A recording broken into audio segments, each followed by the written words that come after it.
الشيطان الرجيم بسم الله الرحمن الرحيم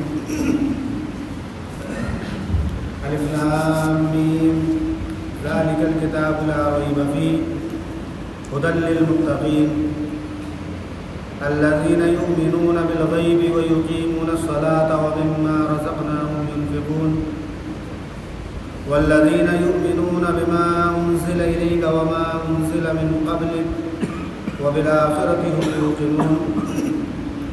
أولئك على هدى من ربهم وأولئك هم المفلحون إن الذين كفروا سواء عليهم أأنذرتهم أم لم تنذرهم لا يؤمنون ختم الله على قلوبهم وعلى سمعهم وعلى أبصارهم غشاوة ولهم عذاب عظيم صدق اللہ العظیم.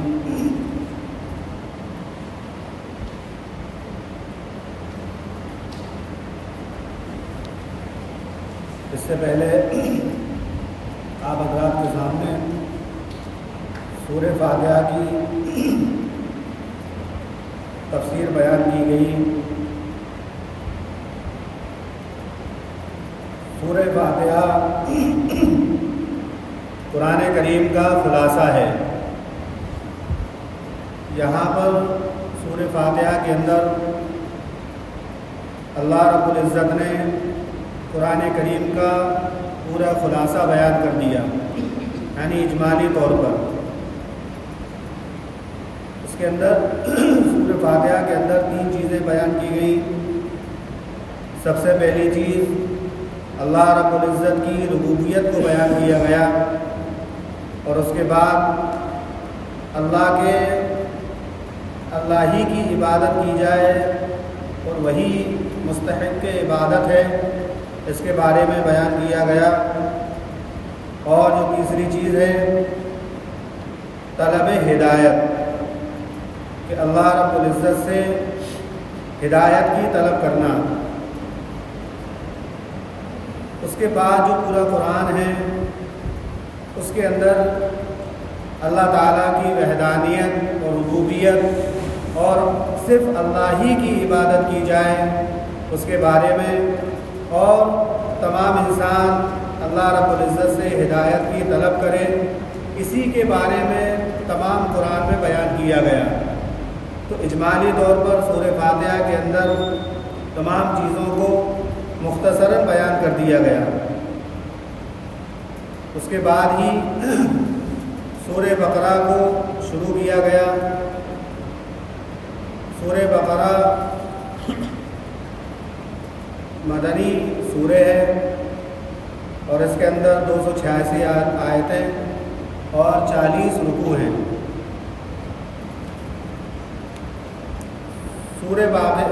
بقرہ میں اس کے بارے میں مفسرین نے فرمایا کہ جس گھر میں سورہ بقرہ پڑھی جائے اس گھر سے شیطان بھاگ جاتا ہے، اور کوئی جادوگر اگر جادو کرتا ہے اور سورہ بقرہ پڑھی جائے تو اس کو بھی دور کرتا ہے.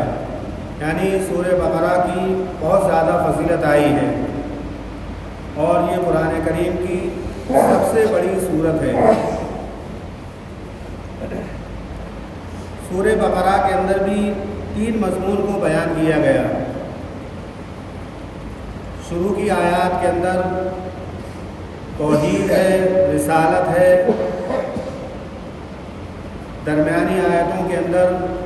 تمام جتنے احکامات ہیں جو معاشرے سے تعلق رکھتے ہیں، انسانی زندگی سے تعلق رکھتے ہیں، اس کے بارے میں بیان کیا گیا. اور اخیر میں تفصیل کے ساتھ ایمان کے بارے میں بیان کیا گیا.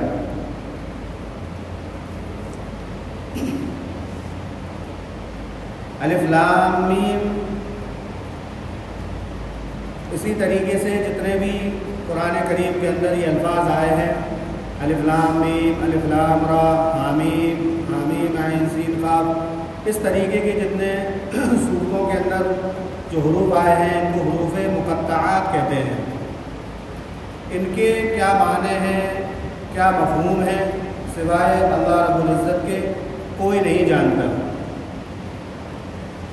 ہو سکتا ہے کہ آپ صلی اللہ علیہ وسلم کو اللہ تعالیٰ نے ان کے معنی و مفہوم کو بیان کیا ہو، بتلایا ہو، لیکن پوشیدہ رکھنے کی ہدایت کی گئی ہو۔ اس لیے آپ صلی اللہ علیہ وسلم سے بھی ان حروف کے تعلق سے کوئی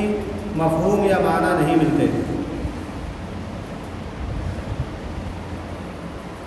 جو سورہ فاتحہ کے اندر جو دعا کی گئی،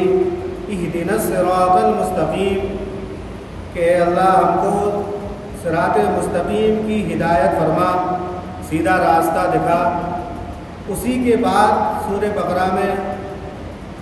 یہ جو الفاظ آئے ذالک الکتاب لا ریب فیہ، یہ آیت نازل ہوئی کہ جو ہدایت کی تم دعا کر رہے تھے، ہدایت کو جو طلب کر رہے تھے، یہ وہی کتاب ہے جس میں کوئی شک نہیں، یعنی جس کے کلام میں، جس کے الفاظ میں ذرہ برابر بھی شک و شبے کی کوئی گنجائش نہیں۔ شک جب ہوتا ہے دو چیزوں کے اندر، یا تو کلام کے اندر غلطی ہو یا سمجھنے والے کے اندر غلطی ہو، یعنی اس کی عقل میں کج فہمی ہو، اس کی عقل اتنی اچھی نہیں ہے، تو ظاہر ہے کہ قرآن کریم جو اللہ تعالیٰ کا کلام ہے اس کے اندر تو کوئی غلطی نہیں ہو سکتی، لیکن سمجھنے والوں سے اس کے معانی اور اس کے مفہوم میں غلطی ہو سکتی ہے، اور وہ اس میں بہت سی چیزوں میں کوتاہی کر سکتا ہے، ٹھوکر کھا سکتا ہے، لیکن خود کلام الہی میں کوئی غلطی نہیں، اس میں کوئی شک و شبے کی گنجائش نہیں۔ یہاں پر جو لا لے کر آئے ہیں لا ریب فیہ، جو یہاں لا کا لفظ ہے وہ لا نفی جس کو کہا جاتا ہے عربی اصطلاح میں، یعنی کسی بھی چیز کی نفی کر دینا سرے سے۔ لا کے معنی ایک نہیں کے بھی آتے ہیں، لیکن ایک لا نفی جس کو لایا جاتا ہے، جیسے ہم کلمہ پڑھتے ہیں لا الہ، کہ کوئی معبود نہیں، یہاں پر جو لا لے کر آئے ہیں وہ لا نفی جنس ہے، یعنی معبود کی جتنی بھی قسمیں ہیں، معبود کسی بھی شکل میں ہو، کسی بھی جنس سے ہو، وہ معبود نہیں ہو سکتا سوائے اللہ تعالیٰ کے۔ اس لیے وہاں پر جو لا الہ الا اللہ کہا گیا کہ کوئی معبود نہیں، یعنی عبادت کی کوئی گنجائش ہی نہیں کسی غیر کے لیے سوائے اللہ کے۔ تو یہاں پر بھی وہی لفظ لے کر آئے کہ لا ریب فیہ، کہ اس کتاب کے اندر ذرہ برابر بھی شک و شبے کی گنجائش نہیں ہے۔ آگے فرمایا ھدی للمتقین، یہ متقین کے لیے ہدایت ہے۔ حالانکہ پورا قرآن تمام کائنات کے لیے ہدایت نامہ ہے،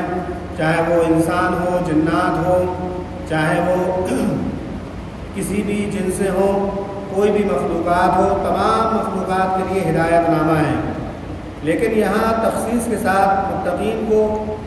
متقین کا لفظ لے کر آئے کہ متقیوں کے لیے ہدایت نامہ ہے۔ یہاں پر خاص طور سے متقی کے لیے اس کو خاص کر دیا گیا کہ متقی یعنی جو اللہ سے ڈرنے والا ہوگا، اللہ سے بہت زیادہ خوف کرنے والا ہوگا، ان کے لیے ہدایت نامہ ہے۔ لیکن اس سے یہ ہرگز مطلب نہیں نکلتا کہ اور عام لوگوں کے لیے یہ ہدایت نامہ نہیں ہے، یا جو گنہگار ہیں ان کے لیے ہدایت نہیں ہے، بلکہ تمام انسانوں کے لیے ہے۔ قرآن کریم میں اور بھی جگہ ھدی للناس بھی کہا گیا، ھدی للناس جمیعا، یعنی تمام انسانیت کے لیے ہدایت نامہ ہے۔ اب اس کے بعد جو آیت اگلی آیت ہے الذین یؤمنون بالغیب ویقیمون الصلاۃ ومما رزقناہم ينفقون، کہ جو متقی ہیں اب ان کی صفات کو بیان کیا جا رہا ہے کہ متقی کس کو کہا جائے گا۔ تو 3 صفات ان کی بیان کی گئی یہاں پر کہ یؤمنون بالغیب، جو غیب پر ایمان لاتے ہیں، یعنی اندیکھی چیز پر ایمان لے کر آتے ہیں۔ انہوں نے مشاہدہ نہیں کیا، نہ حواس خمسہ، یعنی نہ آنکھ نے دیکھا، نہ کان نے سنا، نہ ناک نے سونگا، نہ ہاتھوں نے دیکھا، نہ دماغ اور دل کے اندر اس کا خیال بھی گزرا، یعنی کسی چیز کو اس نے دیکھا نہیں ہے۔ جو کہا گیا، جو آپ صلی اللہ علیہ وسلم نے بتا دیا کہ اللہ قیامت ایسی، قیامت کب قائم ہوگی، آخرت میں کیا ہوگا، جنت کیسی ہوگی، دوزخ کیسی ہوگی، وہاں پر کیا حساب کتاب ہوگا، اللہ کی ذات کیسی ہے، اس کی صفات کیا ہے، پر جو آپ صلی اللہ علیہ وسلم نے ہم کو بتا دیا اور قرآن کریم میں جو اللہ کی صفات کو بیان کیا گیا دیکھا نہیں ہے، لیکن اسی پر ایمان لانے کا نام ایمان ہے۔ اگر کوئی دیکھ کر ایمان لاتا ہے تو وہ اس کو تصدیق کہتے ہیں کہ تصدیق کر دی۔ اگر کوئی یہ کہے یہ پانی کا گلاس ہے تو دیکھ کر کہتا ہے ہاں یہ پانی کا گلاس ہی ہے، تو یہ تصدیق ہو گئی، یہ ایمان نہیں ہے۔ ایمان صرف اسی کو کہا جائے گا جو بن دیکھے ایمان لایا جائے، یعنی اس نے کوئی چیز نہیں دیکھی، اللہ کو کسی نے نہیں دیکھا لیکن پھر بھی اس پر ایمان رکھتا ہے تو وہ ایمان کہا جائے گا۔ تو سب سے پہلی جو چیز یہاں جو متقی کی صفت بیان کی گئی وہ یہ ہے کہ الذین یؤمنون بالغیب،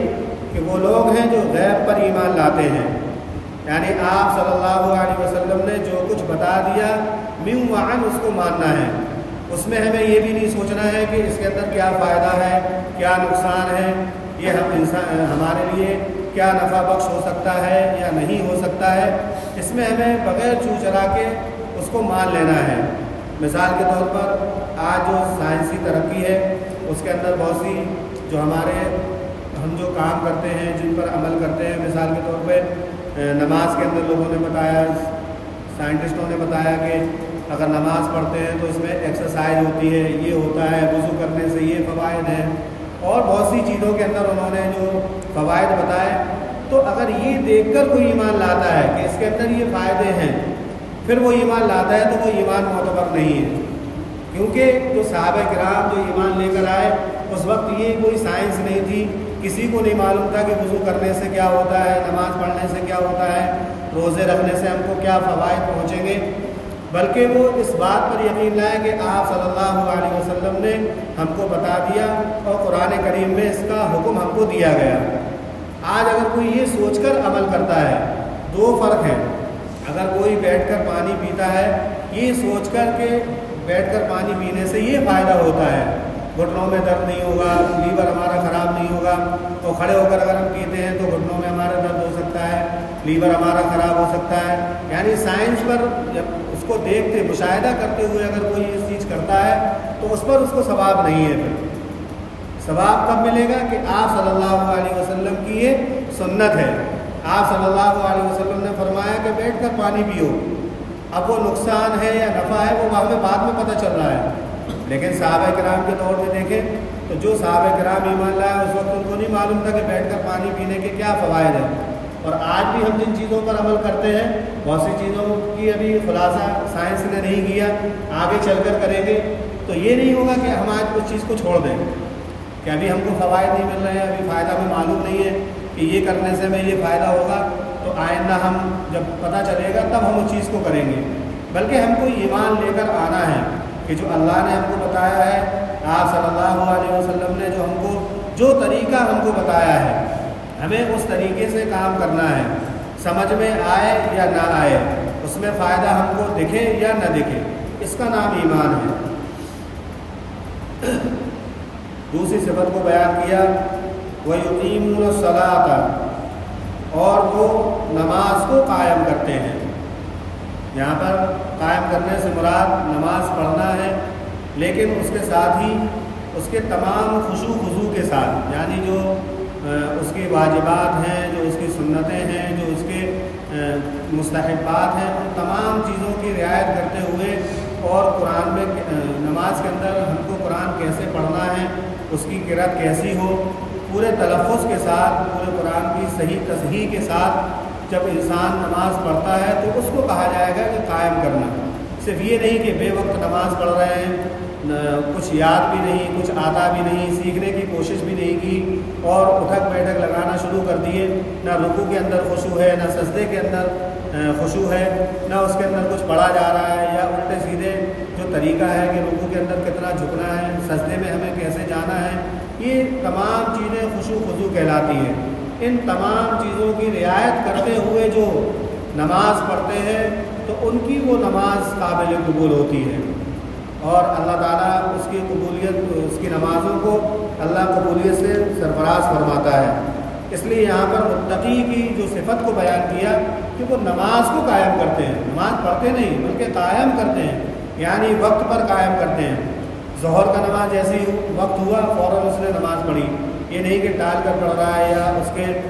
وقت ہی نکل گیا اس کے بعد پڑھ رہا ہے، یا عصر کی نماز پڑھ رہا ہے تو بالکل اخیر وقت میں پڑھ رہا ہے، عشاء کی نماز اور لیٹ پڑھ رہا ہے، مغرب کی اور لیٹ پڑھ رہا ہے۔ تو اس طریقے سے اگر کوئی وقت پر نماز نہیں پڑھ رہا ہے یا پڑھتا ہے تو خشوع خضوع کے ساتھ نہیں، اس کی جو آداب ہے تو اس کے خشوع خضوع ہونا چاہیے، اس طریقے سے اگر کوئی نماز نہیں پڑھ رہا ہے تو وہ نماز نہیں۔ اس لیے متقی کی جو صفت اللہ تعالیٰ نے بیان کی کہ یؤمنون بالغیب، وہ غیب پہ ایمان بھی لاتے ہیں، اور یقیمون الصلاۃ، اور نماز کو قائم کرتے ہیں۔ پھر تیسری صفت کو بیان کیا وَمِمَّا رَزَقْنَاهُمْ يُنْفِقُونَ، اور وہ خرچ کرتے ہیں اس میں سے جو اللہ نے ان کو عطا کیا، یعنی جو کچھ بھی اللہ نے ان کو رزق دیا، جو مال دیا، اس میں سے وہ خرچ کرتے ہیں۔ یہ بھی متقین کی صفات ہے۔ یہ نہیں کہ اللہ نے مال دیا اور ہم اس کو رکھے ہوئے ہیں، گاڑ کر رکھے ہوئے ہیں اور اس کو اللہ کے راستے میں خرچ نہیں کرتے ہیں، جہاں ضرورت ہے وہاں پر خرچ نہیں کرتے ہیں۔ اور یہاں پر جو ينفقون کا لفظ استعمال ہوا، اور قرآن کے اندر جہاں جہاں بھی انفاق فی سبیل اللہ کا لفظ استعمال ہوا ہے وہ مطلق لفظ ہے، یعنی وہاں پر زکوٰۃ مراد نہیں ہے، زکوٰۃ اس میں آتی ہے لیکن اصل وہ ہے جو نفلی صدقات ہیں، کہیں کسی کو ضرورت ہوئی وہاں پر اس نے خرچ کر دیا، یعنی نفلی صدقہ جو ایک فرض ہے، زکوٰۃ فرض ہے، اس کے لیے الگ سے لفظ اللہ تعالیٰ نے استعمال کیا۔ جہاں جہاں بھی نماز کا لفظ استعمال ہوا وہیں پر زکوٰۃ کو بھی فوراً کہا گیا، اقیموا الصلاۃ وآتوا الزکاۃ، نماز قائم کرو اور زکوٰۃ ادا کرو۔ جہاں جہاں بھی نماز کا لفظ استعمال ہوا وہاں پر زکوٰۃ کا بھی لفظ استعمال ہوا۔ تو یہاں پر جو ينفقون سے مراد ہے وہ نفلی صدقات ہیں۔ زکوٰۃ ہم نے ادا کر دی، اس کے بعد بھی اگر کسی کو ضرورت ہے، کوئی محتاج ہے، مسکین ہے، کوئی ضرورت مند ہے، ہمارے خاندان میں ہے، ہمارے گھر کے اندر ہے، پڑوس میں ہے، رشتہ داروں میں ہے، تو ان پر بھی خرچ کرنا یہ ضروری ہے۔ بلکہ کبھی کبھی حالات کے اعتبار سے خرچ کرنا فرض بھی ہو جاتا ہے۔ کسی کی جان جا رہی ہے، ہمارے پاس مال ہے، ہم خرچ کرنا، ہماری طاقت ہے کہ ہم خرچ کر سکتے ہیں، لیکن پھر بھی ہم نے خرچ نہیں کیا اور اس کی جان چلی گئی، وہ الگ بات ہے کہ تقدیر میں اس کی جان زندگی اتنی ہی تھی، وہ اس کی موت آ گئی، موت واقع ہونی ہی تھی، لیکن جو ہمارا فرض تھا وہ کوشش کرنا ہمارا کام تھا، لیکن ہم نے خرچ نہیں کیا، تو ایک بہت بڑا گناہ ہے کہ اس وقت ہمارے اوپر خرچ کرنا فرض تھا۔ کبھی نفلی ہوتا ہے کہ عام حالات میں کسی کی ہم مدد کر رہے ہیں۔ تو ينفقون کا جہاں جہاں بھی لفظ آیا ہے وہ نفلی صدقات ہیں، نفلی خیرات ہیں۔ اور یہاں پر لفظ کے اندر جو چیز ہے کہ وَمِمَّا رَزَقْنَاهُمْ، کہ پورا مال خرچ نہیں کرنا ہے بلکہ اس میں سے کچھ، یعنی اگر ہمارے پاس 1000 روپے ہیں، ہم نے اس میں 100 روپے خرچ کر دیے، کافی ہے، اور ضرورت پڑی تو حالات کے اعتبار سے ہم اور زیادہ خرچ کر سکتے ہیں، لیکن تھوڑا بھی خرچ کر دیا ہم نے تو یہ جو صفات تھی متقین کی ہم اس میں شامل ہو گئے، کیونکہ سورہ فاتحہ کے اندر جو ہم نے طلب کیا کہ اهدنا الصراط المستقیم صراط الذین انعمت علیہم، ان لوگوں کا راستہ دکھا جن پر تو نے انعام کیا۔ تو کن لوگوں پر انعام کیا؟ وہ یہی متقین ہیں۔ تو اللہ تعالیٰ کا یہ ارشاد ہے کہ اگر تمہیں نیک بننا ہے، نیکوکار بننا ہے اور نیکوں کے ساتھ اپنا حساب و کتاب کروانا ہے تو انہی متقین کے ساتھ جو ان صفات کے حامل ہیں ان کے ساتھ لگ جاؤ تو تمہارا بھی کام بن جائے گا اور تم بھی متقین کی فہرست میں آ جاؤ گے۔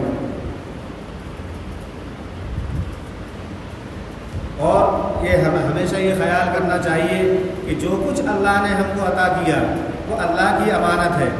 کوئی اگر چاہے کہ ہم بہت بڑے مالدار بن جائیں اور دن رات محنت کریں، لیکن اگر تقدیر میں اللہ تعالیٰ نے مال نہیں لکھا ہے تو دن رات بھی کوشش کر لے، اس کے ہاتھ کچھ نہیں لگنے والا۔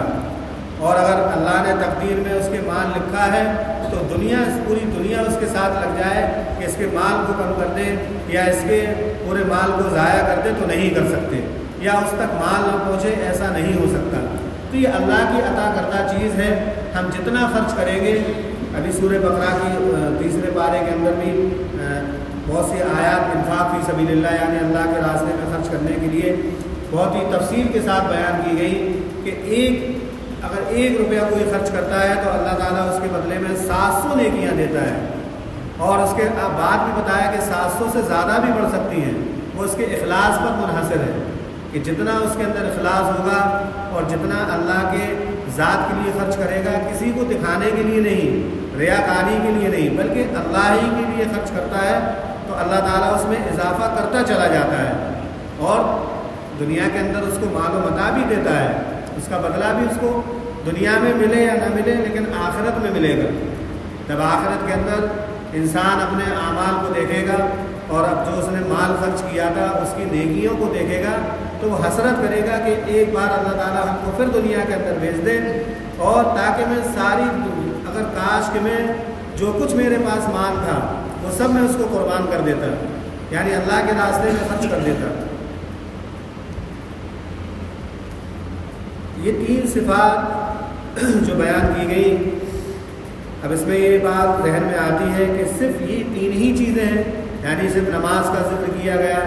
ایمان بالغیب، اور اس کے بعد ایمان تو الگ چیز ہو گئی، یقیمون الصلاۃ یعنی نماز قائم کرو اور مال خرچ کرو۔ تو کیا 2 ہی چیزیں اسلام کے اندر ہیں، اور چیزیں نہیں ہیں؟ اور عبادات ہیں، روزے بھی ہیں، حج بھی ہے،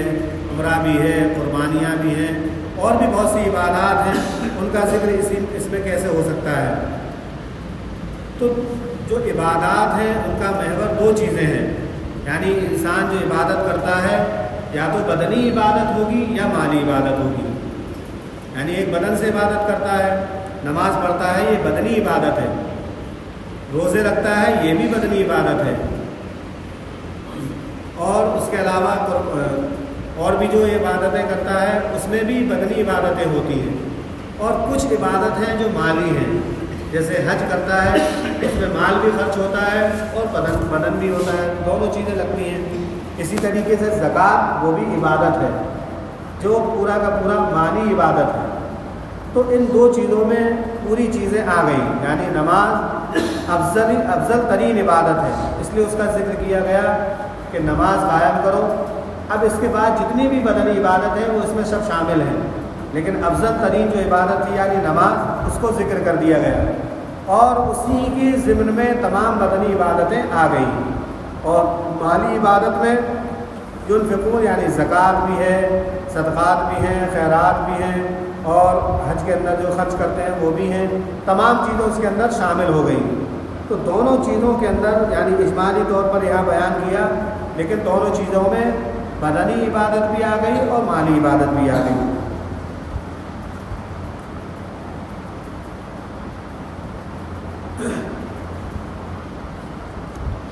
اس کے بعد جو دوسری یعنی 4تھی آیت ہے، والذین یؤمنون بما انزل الیک وما انزل من قبلک وبالآخرۃ هم یوقنون، اور وہ لوگ جو یعنی انہی کی صفات چل رہی ہیں کہ یہ وہ لوگ ہیں جو ایمان لاتے ہیں اس چیز پر جو تمہاری یعنی آپ صلی اللہ علیہ وسلم کی طرف نازل کی گئی، اور اس چیز پر بھی ایمان لاتے ہیں جو آپ سے پہلے نازل کی گئی، یعنی آپ صلی اللہ علیہ وسلم میں جو نازل کیا گیا وہ قرآن کریم ہے، اور آپ صلی اللہ علیہ وسلم سے پہلے جو چیزیں نازل کی گئی یعنی تورات ہے، انجیل ہے، زبور ہے، اور اس سے پہلے جو نبیوں پر رسولوں پر صحیفے نازل کیے گئے وہ تمام پر ایمان رکھتے ہیں۔ اب ایمان آج اگر دیکھا جائے تو تورات ہے، زبور ہے اور انجیل ہے، یہ اپنی اصل حالت پر نہیں ہے، یعنی ان کے اندر تحریفات ہو چکی۔ جو علماء یہود تھے، جو بنی اسرائیل کے علماء تھے، انہوں نے اپنی مرضی کے مطابق یا لوگوں کو خوش کرنے کے لیے یا کچھ پیسوں کے لیے انہوں نے آیتوں کو بدلنا شروع کر دیا، اور اتنی تحریفات کی کہ اب یہ اندازہ لگانا بہت مشکل ہے کہ اصل اس میں جو آیت ہے وہ اللہ تعالیٰ کی طرف سے نازل کی گئی یا پھر اس کو انہوں نے بنایا۔ اب یہ بہت مشکل ہے اس کے اندر، یعنی تینوں کتابوں کے اندر اب یہ بہت مشکل ہے اس کا اندازہ لگانا کہ آسمانی اس کے اندر جو آیتیں ہیں وہ آسمانی ہی ہیں یا پھر اس کو تحریف کیا گیا، یعنی اس کو بدلا گیا۔ تو صرف اتنا آج جو مسلمانوں پر ضروری ہے اور تمام مسلمانوں پر صرف اتنا ایمان رکھنا ضروری ہے کہ جو کچھ اللہ تعالیٰ نے نازل کیا تھا ان کتابوں میں اور جو کچھ ان کے اندر موجود ہے اس پر ہمارا ایمان ہے کہ وہ اللہ کی طرف سے نازل کردہ ہے، اور اس پر عمل کرنا ضروری نہیں ہے، کیونکہ قرآن کریم جب نازل ہوا تو اب تمام شریعتیں اور تمام کتابیں منسوخ کر دی گئیں، اب ان پر عمل نہیں ہوگا، صرف ایمان لایا جائے گا کہ وہ بھی اللہ کی کتاب ہے، اللہ کی طرف سے نازل کردہ کتاب ہے، اور جو کچھ اس کے اندر ابھی موجود ہے جو اللہ کی طرف سے نازل کردہ ہے اس پر ہمارا ایمان ہے، اور جو تحریف کر دی گئی اس پر ہمارا ایمان نہیں ہے۔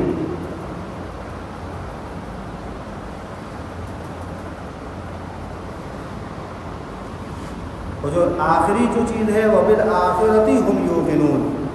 یہ صفات ایسی ہے کہ ایمان کے بعد اسی پر سارا دار و مدار ہے، یعنی سب سے پہلے ایمان ہے۔ اگر ایمان کسی کے پاس نہیں تو کوئی عبادات ہو، چاہے جتنی کچھ بھی انسان ریاضات کر لے اور چاہے جتنی محنت کر لے، زہد و تقوی اختیار کر لے، وہ کوئی کام آنے والا نہیں۔ سب سے پہلی جو چیز ہے عقیدے کی وہ ایمان ہے، یعنی ایمان اللہ پر پختہ یہ ایمان لے کر آنا کہ اللہ کے سوا کوئی معبود نہیں ہے، اللہ کی ذات میں کسی کو شریک نہ کرے اور اللہ کی صفات میں بھی کسی کو شریک نہ کرے، یہ ایمان کا تقاضا ہے۔ جیسے اللہ کے ساتھ اگر کوئی یہ سمجھتا ہے کہ اللہ کی طرح ایک اور کوئی خدا بھی ہے، دو ہیں یا تین ہیں، جس طریقے سے وہ لوگوں کے عقیدے ہیں، تو یہ اللہ کی ذات میں کسی کو شریک کرنا ہے، اور اللہ کی صفات میں شریک کرنا کہا جاتا ہے کہ اللہ رزق دینے والا ہے، یعنی اللہ کی جو صفت ہے وہ رازق ہے، رزق دینے والا ہے۔ اب اس صفت کو کسی اور کی طرف منسوب کر دینا کہ فلاں نبی یا فلاں فقیر یا فلاں ولی یا فلاں بزرگ ہم کو رزق ادا کر دے، یا ہم اس سے منت مانیں، یا اس سے کہیں کہ ہم کو رزق کی فراوانی ہو جائے، یا اس کے یہاں جا کر ہم منتیں مانیں، تو یہ کھلا ہوا شرک ہے، اسی کا نام شرک ہے کہ آپ کہ ایک انسان نے اللہ تعالیٰ کی صفات میں کسی کو شریک کر دیا، یعنی صرف رزق دینے والی ذات کس کی ہے؟ اللہ کی ہے۔ قرآن کریم میں اللہ تعالیٰ پورے قرآن کے اندر اللہ تعالیٰ کی وحدانیت ہی کو بیان کیا گیا ہے، اور جگہ جگہ آیتوں کے اندر آپ جب پڑھیں گے کہ ان اللہ یرزق من یشاء بغیر حساب، کہ بے شک اللہ تعالیٰ بے حساب جس کو چاہتا ہے رزق عطا کرتا ہے۔ تو جب اللہ تعالیٰ رزق عطا کرنے والا ہے تو دنیا کے اندر کوئی طاقت نہیں، نبی اپنی جگہ ہے، ان کا درجہ اپنی جگہ ہے، رسول ہیں ان کا بھی اپنی جگہ درجہ ہے، اللہ کے جو ولی ہیں وہ بھی اللہ کے ولی ہیں، اولیاء کرام ہیں، بزرگان دین ہیں، وہ سب اللہ کے برگزیدہ بندے ہیں، اس کے مقرب ہیں، لیکن ان سے مانگنا یہ کہیں سے قرآن اور حدیث اس کی اجازت نہیں دیتا ہے۔ اگر ایسا کوئی کرتا ہے تو پھر وہ مشرک ہے۔ جیسے خانہ کعبہ کے اندر جب اسلام جب آپ صلی اللہ علیہ وسلم کی بعثت نہیں ہوئی تو جو کفار مشرکین مکہ کا حال تھا وہ یہی ہے جو آج کے لوگوں کا حال ہے، جو اس طریقے کی جو حرکتیں کرتے ہیں، جو اور لوگوں سے اولاد مانگتے ہیں، رزق مانگتے ہیں، یا اور اپنی پریشانیوں کو دور کرنے کا مطالبہ کرتے ہیں، یہ ویسا ہی ہے جیسا کہ اس وقت مشرکین مکہ کا حال تھا کہ خانہ کعبہ کو وہ اللہ کا گھر مانتے تھے، یہ اللہ کا گھر ہے، اس کی عبادت کرتے تھے، اور اس کے ارد گرد چکر بھی لگاتے تھے، یعنی حج بھی کرتے تھے، اور جو دور دراز سے لوگ آتے تھے ان کی ضیافت بھی کرتے تھے، سب کچھ موجود تھا، لیکن انہوں نے اللہ کی ذات کے اس کی صفات میں لوگوں کو شریک کیا، ایک ایک کر کے انہوں نے معبود بنانا شروع کیے، یہ بارش کا معبود ہے، یہ روزی کا معبود ہے، یہ اولاد دیتا ہے، یہ پریشانیوں کو دور کرتا ہے، یہ بارش برساتا ہے، اس طریقے سے انہوں نے ایک ایک معبود بنا کے اور خانہ کعبہ کے اندر اور اس کے باہر رکھ دیے، جن کی تعداد 365 ہو گئی، یعنی اتنے معبود انہوں نے ان کو بنا لیے اور ان کو سب کو ایک ایک کام دے دیا، اور ان کا یہ عقیدہ بن گیا کہ اللہ تعالیٰ تمام کام نہیں کر سکتا، اس نے ان کو اپنا وہ بنا دیا ہے، خلیفہ بنا دیا کہ کہ یہ سب کام کریں گے، بارش یہ برسا دیں گے، روزی یہ دے دیں گے. تو اس طریقے سے انہوں نے اپنے معبود بنا رکھے تھے. اللہ کو یہ مانتے تھے کہ اللہ ہے.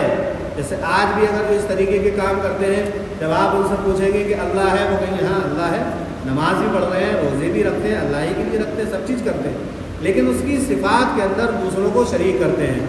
قرآن کریم میں اللہ تعالیٰ کہتا ہے یَهَبُ لِمَن يَشَاءُ إِنَاثًا وَيَهَبُ لِمَن يَشَاءُ الذُّكُورَ أَوْ يُزَوِّجُهُمْ ذُكْرَانًا وَإِنَاثًا وَيَجْعَلُ مَن يَشَاءُ عَقِيمًا.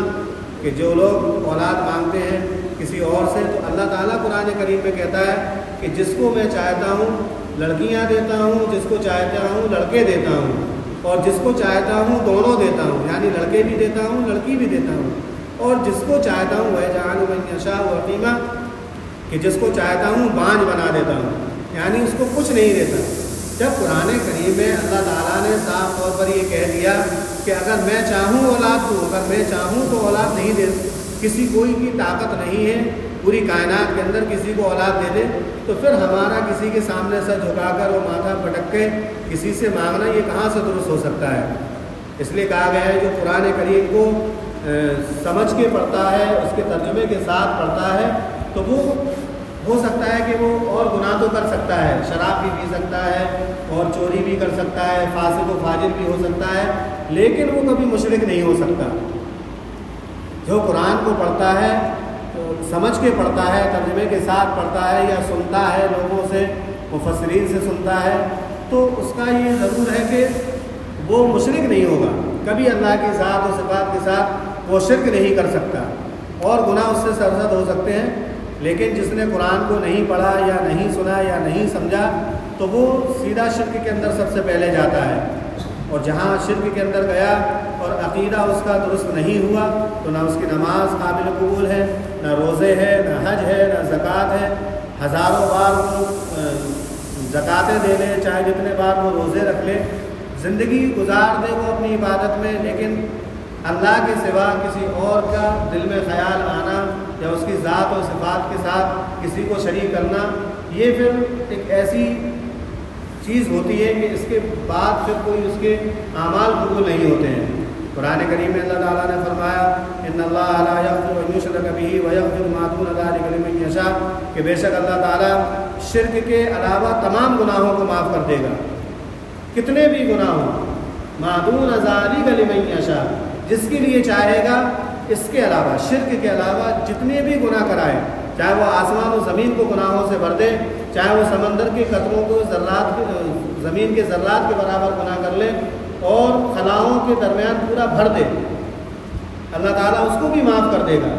اس کی رحمت سے کبھی امید ہے کہ اللہ تعالیٰ تمام گناہوں کو معاف کر سکتا ہے، لیکن جس نے اللہ کے ساتھ شرک کیا ہوگا اس کو معاف نہیں کرے گا،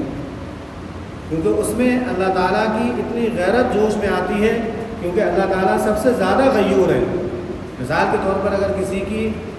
بیوی ہو کسی اور کے ساتھ اس کا کوئی بات کر لے، کچھ کر لے، تو ایک مرد کی غیرت جاگ جاتی ہے، وہ جھنجھوڑ دیتی ہے اس کو، یہاں تک کہ وہ اس کو قتل بھی کر دیتا ہے اور پورے خاندان کو سر پر اٹھا لیتا ہے. تو جب اللہ کی ذات کے ساتھ یا اس کی صفات کے ساتھ کسی کو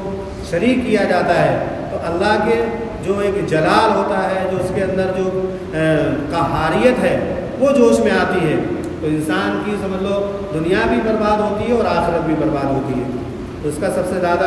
انسان کو خیال کرنا چاہیے کہ ہمارے ایمان کے اندر بالکل ذرہ برابر بھی لچک نہ ہو، یعنی اللہ کے سوا کوئی معبود نہیں. اللہ ہی ہے جو رزق بھی دیتا ہے، بیماریاں بھی دیتا ہے، شفا بھی دیتا ہے. جب ہم قرآن کریم کی آیات کو پڑھیں گے اور اس کو سمجھیں گے کہ نبیوں نے بھی اللہ تعالیٰ سے دعائیں مانگی. زکریا علیہ السلام کی اولاد نہیں ہوئی، بڑھاپے کو پہنچ گئے، اس کے بعد انہوں نے دعا کی، جس کو تیسرے پارے کے سورہ بقرہ کے اندر ہے ہنالک دعا زکریا ربہ، انہوں نے خود دعا کی کہ اللہ مجھے ایک نیک صالح اولاد عطا فرما دے. ابراہیم علیہ السلام کی عمر 80 سال ہو گئی، اولاد نہیں ہوئی، پھر انہوں نے بھی دعا کی ربی حبلی من الصالحین، کہ اللہ مجھے صالح اولاد عطا فرما دے. تو نبیوں نے دعا کی، یعنی ابراہیم علیہ السلام خلیل اللہ ہے، یعنی اللہ کے دوست ہیں، لیکن ان کی اولاد نہیں ہوئی، اللہ کی مرضی نہیں تھی. لیکن جب ہوئی انہوں نے دعا کی، اللہ نے ان کی دعا کو قبول کیا. تو 80 سال کی عمر میں جب فرشتے آئے اور ان کو بشارت دی کہ کہ آپ کو بیٹا ہوگا اور اس کے بعد ایک اور بیٹا ہوگا، یعنی حضرت اسحاق کی بھی بشارت دی. تو ان کی جو بیوی تھی وہ کہیں چھپی ہوئی سن رہی تھی، تو ان کو بڑی ہنسی آئی کہ اب اتنی عمر کے اندر، جس کو قرآن میں بھی بیان کیا گیا اس پورے واقعات کو، جب انہوں نے ان کو بشارت دی تو وہ پیچھے کھڑی ہوئی مسکرانے لگی، ہنسنے لگی کہ اتنی عمر کے اندر اب تو بڑھاپے کو ہم پہنچ گئے. ابراہیم علیہ السلام بھی بوڑھے ہو گئے، میں بھی بوڑھی ہو گئی، اور اب مجھ کو اولاد ہوگی. تو انہوں نے کہا نہیں، یہ اللہ کا حکم ہو گیا، اب تو اولاد ہوگی اور اس کے لیے کوئی بڑی چیز نہیں ہے. وہ جب بغیر باپ کے بھی پیدا کر سکتا ہے تو اس کے اندر کوئی وہ ایسی چیز نہیں ہے نہ اس میں شک و شبے کی گنجائش ہے. تو یہ چیزیں دیکھنے کی چیزیں ہوتی ہیں کہ جب نبیوں نے اللہ سے اولاد کے لیے دعا کی، اور جب ان کو کوئی پریشانی لائے، کوئی قرآن کریم کے وہ بھی واقعات مل جائیں گے تو نبیوں نے اس کے لیے بھی دعائیں کی. تو جب سب چیز کے لیے نبی دعا کر رہے ہیں تو ہم جیسے لوگ اگر اور کسی سے مانگیں گے تو پھر کیسے ہوگا؟ کیونکہ دنیا کے اندر روئے زمین میں اللہ کے بعد اگر کوئی کسی کا درجہ ہے تو وہ نبیوں کا ہے. نبی سب سے زیادہ برگزیدہ اور بزرگ ترین ہستی ہوتے ہیں اور سب سے زیادہ معصوم ہوتے ہیں. جب وہ اللہ سے مانگ رہے ہیں تو پھر کوئی ایسی ذات نہیں ہے دنیا کے اندر جس سے مانگا جائے. وبالآخرۃ ہم یوقنون، اور آخرت پر وہ ایمان یقین رکھتے ہیں. یہاں پر ایمان کا لفظ استعمال نہیں کیا کہ آخرت پر ایمان رکھتے ہیں، بلکہ یقین رکھتے ہیں. ہم جتنے لوگ یہاں بیٹھے ہیں ہم سب کہتے ہیں کہ بھائی یہاں آخرت ہوگی، آخرت میں حساب و کتاب ہوگا، ایمان ہے ہمارا. لیکن ایک ہوتا ہے یقین آ جانا. جہاں پر جو استعمال کیا یوقنون، ایقان سے بنا ہے، یعنی یقین رکھنا کہ جب کوئی ہم گناہ کرنے جاتے ہیں، کوئی ایسی چیز کرنے جاتے ہیں تو ایمان والا ہوگا، جو متقی ہوگا، جو اللہ کا مقرب ہوگا، اس کے ذہن میں وہ ایک تصویر کھنچتی ہے کہ جیسے میدان حشر لگا ہے اور میں حساب اس گناہ کا دے رہا ہوں. اللہ بڑے جاہ و جلال کے اندر ہے اور میرا حساب پوچھ رہا ہے تو میں کیسے حساب دوں گا. یعنی ہر وقت استحضار، آخرت کا استحضار. اور یہ چیز ایسی ہے جس نے پوری دنیا کی کایا پلٹی ہے. یہ ایک ایسا عقیدہ ہے آخرت کا کہ جس کے بعد پھر کوئی چیز کی ضرورت نہیں رہتی. آپ کسی بھی مذہب میں یا اسلام سے پہلے یا اس کے بعد بھی آج جو دنیا کا حال ہے وہ کیا ہے؟ آج چوراہوں پہ، گلیوں میں، مارکیٹوں کے اندر ہر جگہ کیمرے لگے ہوئے ہیں، لیکن پھر بھی کرائم ریٹ جو ہے وہ کم نہیں ہو رہا بلکہ بڑھتا ہی جا رہا ہے. کیمروں سے کتنی نگاہ ہوگی؟ آج پولیس کی بھرمار ہے، ہر جگہ ایجنسیاں، خفیہ ایجنسیاں ہیں، سب کچھ ہیں، لیکن پھر بھی گناہ ہو رہے ہیں. کوئی گناہ کم نہیں ہو رہا بلکہ بڑھ رہا ہے. یہ کیوں ہو رہا ہے؟ کیونکہ آخرت پر ایمان نہیں ہے. اور جس کے دل میں آخرت کا ایمان آ جائے، یقین آ جائے یعنی آخرت میں ہم کو حساب دینا ہے، اللہ تعالیٰ اس گناہ کا حساب ہم سے پوچھے گا، تو چاہے CCTV کیمرے لگے ہوں، کوئی دیکھ رہا ہو یا نہ دیکھتا ہو، وہ گناہ نہیں کر سکتا. یہ ایک ایسی اسپرٹ ہے جس نے جب صحابہ کرام کا جب ایمان لے آئے اور جو نئے نئے مسلمان ہوئے اور اس دور میں جب ایک ایمان کی لہر دوڑی تو ان کا آخرت کا یقین یہی تھا. ایک چھپ کے ایک صحابی سے زنا ہو گیا، کسی کو معلوم نہیں، لیکن آپ صلی اللہ علیہ وسلم کے پاس آئے اور انہوں نے کہا کہ آپ اللہ کے نبی مجھ سے زنا ہو گیا. تو آپ نے پھر بھی درگزر کرنا چاہا، آپ نے دوسری طرف وہ کر لیا. پھر وہ وہاں پر آئے کہ اے اللہ کے نبی مجھ سے زنا ہو گیا. پھر آپ تیسری طرف ہو گئے. پھر انہوں نے یہ کہا کہ اللہ کے نبی مجھ سے زنا ہو گئے. جب 3 بار انہوں نے اقرار کر لیا تو آپ صلی اللہ علیہ وسلم نے کہا کہ میں ان کو سنسار کروں. تو وہ کون سی چیز تھی کہ کسی کو معلوم نہیں تھا ان کے سوا، یعنی اللہ کے سوا، اور وہ ان کے کوئی نہیں جانتا تھا کہ یہ گناہ ان سے ہو گیا. اور آپ صلی اللہ علیہ وسلم بھی اس کو درگزر کرنا چاہ رہے تھے کہ توبہ کر لے، اور اس کو کسی نے دیکھا نہیں، کوئی گواہ تو تھے نہیں، نہ کسی نے دعویٰ کیا تھا ان کے خلاف، تو گناہ کی توبہ کر لیں گے، بچ جائے گی جان. لیکن ان کے دل میں یہ تھا کہ ہم اگر یہاں بچ گئے تو آخرت میں نہ پکڑ جائے. یہ آخرت یعنی آخرت پر یقین کا معاملہ ہے کہ اتنا پختہ یقین تھا کہ اگر یہاں جان جا رہی ہے تو جانے دو، جان سے بڑھ کر کوئی چیز نہیں. آخری چیز جو انسان کی قربان کرتا ہے وہ جان ہوتی ہے. مال کر دے گا، اولاد کر دے گا، اور بھی چیزیں کر دے گا، جائیداد کر دے گا، وہ سب آسان ہے، لیکن سب سے بڑی جو چیز ہوتی ہے وہ جان ہوتی ہے. جب جان ہی نہیں تو قصہ ختم ہو گیا، کہانی یہی ختم ہو گئی. لیکن انہوں نے جان کی بھی پرواہ نہیں کی، کسی کو معلوم نہیں، پھر بھی کہہ رہے ہیں کہ نہیں مجھ سے ہو گیا. دل میں یہی تو آیا ان کے کہ اگر ہم یہاں بچ گئے، ہو سکتا ہے اللہ تعالیٰ کو قبول نہ کرے توبہ، تو آخرت میں تو اس کا حساب ہم کیسے دیں گے، پکڑ جائیں گے۔ ایسے 50 واقعات ہیں صحابہ کرام کے کہ کوئی اس کا شاہد نہیں تھا، کوئی گواہ نہیں تھا۔ اور آج کیا حال ہے کہ ہم گناہ کر رہے ہیں، لوگ دیکھ بھی لیتے ہیں، ہم اس کو بھی جھوٹا ثابت کر دیں گے۔ مقدمات ہیں، کورٹوں کے اندر مقدمات ہیں، لوگوں کے مقدمے چل رہے ہیں، پتہ ہے ہم کو کہ ہاں ہم غلط ہیں، ہم نے یہ چیز غصب کی ہے، اس کو کسی کا دبا لیا ہم نے، یا ہم نے اس کا حق مان لیا، ہم کو معلوم ہے، لیکن ہم یہ سوچتے ہیں ارے کورٹ میں دیکھ لیں گے، کورٹ میں سب چلتا ہے، کورٹ میں سب چلتا ہے، لیکن آخرت میں کچھ نہیں چلے گا۔ آخرت میں تو سب چیز ہوگی، اللہ تو دیکھ رہا ہے۔ یہ استحضار ہونا چاہیے، اور جس کے دل کے اندر یہ استحضار آ گیا کہ اللہ ہم کو دیکھ رہا ہے، تو دنیا دیکھے یا نہ دیکھے اس سے گناہ سرزد کبھی نہیں ہو سکتا۔ اور جس کے دل میں یہ آخرت کا خوف نہیں ہے، اللہ کا خوف نہیں ہے کہ اللہ ہم کو دیکھ رہا ہے، یا آخرت میں ہمارا حساب ہوگا، یا آخرت ہمارے سامنے نہیں ہے، تو پھر ہر گناہ کر سکتا ہے اور ہر جھوٹ کو وہ سچ ثابت کر سکتا ہے۔ اس لیے آخر میں آخری جو آیت ہے اس کی، اولئک علی ھدی من ربہم واولئک ھم المفلحون، کہ جو لوگ ان چیزوں کے حاملین ہیں، یعنی جو ایمان بالغیب رکھتے ہیں، نماز کو خشوع خضوع کے ساتھ قائم کرتے ہیں، اور جو کچھ اللہ نے ان کو عطا کیا ہے اس میں سے خرچ کرتے ہیں، اور جو کچھ آپ صلی اللہ علیہ وسلم پر نازل کیا گیا اور اس سے پہلے پیغمبروں پر نازل کیا گیا ان پر بھی ایمان رکھتے ہیں، اور آخرت کا یقین رکھتے ہیں، تو اللہ تعالیٰ نے پھر فرمایا ان کے لیے اولئک علی ھدی من ربہم، یہی وہ لوگ ہیں جو اپنے رب کی طرف سے ہدایت یافتہ ہے، یعنی ہدایت پر یہی قائم ہیں، واولئک ھم المفلحون، اور یہی لوگ کامیاب ہونے والے ہیں، فلاح کو پہنچنے والے ہیں۔ یعنی ان صفات کے ساتھ اگر کوئی اپنی زندگی گزارتا ہے، ایمان بالغیب رکھتا ہے، نماز کو قائم کرتا ہے، زکوٰۃ ادا کرتا ہے، حج کرتا ہے، یعنی جتنی بدنی اور مالی عبادتیں جو سب اس میں آ گئیں اس پر ایمان رکھتا ہے، اور قرآن پر ایمان رکھتا ہے، آخرت پر ایمان رکھتا ہے،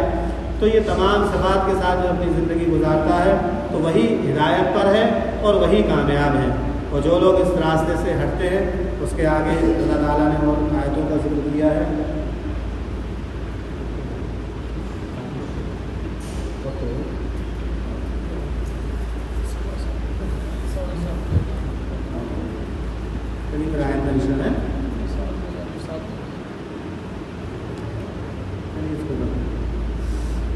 پھر آگے کفار کا ذکر کیا ہے، ان الذین کفروا سواء علیہم انذرتہم ام لم تنذرہم لا یؤمنون،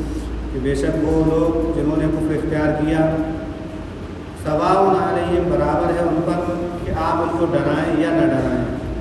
یعنی آپ ان کو آخرت سے یا اللہ سے ڈرائیں یا نہ ڈرائیں، ان کے وہ گناہ میں اتنے آگے بڑھ گئے ہیں، جیسے حدیث کے اندر آتا ہے کہ جب کوئی گناہ کرتا ہے تو اس کے دل پر ایک سیاہ نقطہ لگ جاتا ہے، لیکن اگر وہ توبہ کر لیتا ہے تو وہ دھل جاتا ہے، لیکن اگر توبہ نہیں کرتا ہے اور بار بار گناہ پر اصرار کرتا ہے، بار بار گناہ کرتا رہتا ہے، تو ایک دن ایسا آتا ہے کہ دل بالکل سیاہ ہو جاتا ہے، پھر اس پر ہدایت کی کوئی بات اس تک نہیں پہنچتی ہے۔ تو وہی حال ان کافروں کا تھا، جیسے ابو جہل جس میں سر فہرست تھے، اور بھی کفار تھے کہ جن پر آپ صلی اللہ علیہ وسلم نے بہت محنت کی اور بہت سمجھایا، یہاں تک کہ معجزہ بھی آپ صلی اللہ علیہ وسلم کے دیکھ لیے، لیکن وہ ہدایت پر نہیں آئے۔ تو آپ صلی اللہ علیہ وسلم کو تسلی دینے کے لیے بتایا کہ آپ زیادہ کبیرہ خاطر نہ ہو، رنجیدہ نہ ہو، پریشان نہ ہو، اللہ یہ ایمان نہیں لائیں گے، آپ ان کو ڈرائیں یا نہ ڈرائیں۔ آگے فرمایا ختم اللہ علی قلوبہم وعلی سمعہم وعلی ابصارہم غشاوہ، کہ اللہ نے ان کے دلوں پر اور ان کے کانوں پر مہر لگا دی ہے اور ان کی آنکھوں پر پردہ ڈال دیا ہے، اب وہ کچھ سننے سمجھنے کی صلاحیت نہیں رکھتے، یعنی ان کے دلوں پر اور ان کے کانوں پر، یعنی یہاں پر جو ختم اللہ یعنی اللہ نے مہر لگا دی، یہاں پر مہر کا لفظ استعمال کیا، اور آنکھوں کے لیے پردے کا استعمال کیا، لیکن ان کے آنکھوں پر پردے ڈال دیے۔ تو مہر کا تعلق جہاں تک ہے کہ کوئی ایسی چیز جب ہوتی ہے کھلی تو کہیں سے بھی اس کے اندر وہ چیز آ سکتی ہے، یعنی دل ہے تو اس کا کوئی ایسا دروازہ تو نہیں ہے، کہیں سے بھی اس کے اندر وہ چیز آ سکتی ہے۔ ایسے ہی کان ہے، کہیں سے بھی سن سکتا ہے، آگے سے پیچھے سے کہیں سے بھی آواز آتی ہے، تو اس لیے یہاں پر مہر کا لفظ استعمال کیا کہ جب کسی چیز پر مہر لگا دی جاتی تو اب اس میں کوئی چیز کے اندر جانے کی گنجائش باقی نہیں رہتی، وہ سیل پیک ہو گیا۔